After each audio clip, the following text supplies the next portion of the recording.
ਤੇ ਮੈਂ ਕਢਾ ਰਹੀ ਸੀ ਤੈਨੂੰ ਦੱਸ ਰਿਹਾ ਨਾ ਮੈਂ ਉਹਨਾਂ ਦੇ ਫਿੰਗਰਪ੍ਰਿੰਟ ਆ ਜਾਣਗੇ ਉੱਤੇ ਜਿਨ੍ਹਾਂ ਨੇ ਲਾਈ ਹੈ।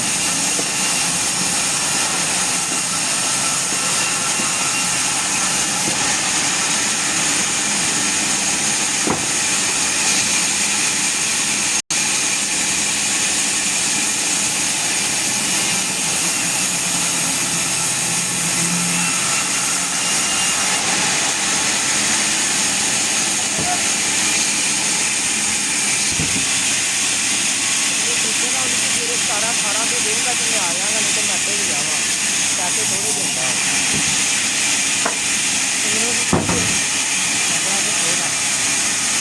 मैं हज़ार तो बंदा लै जाता कर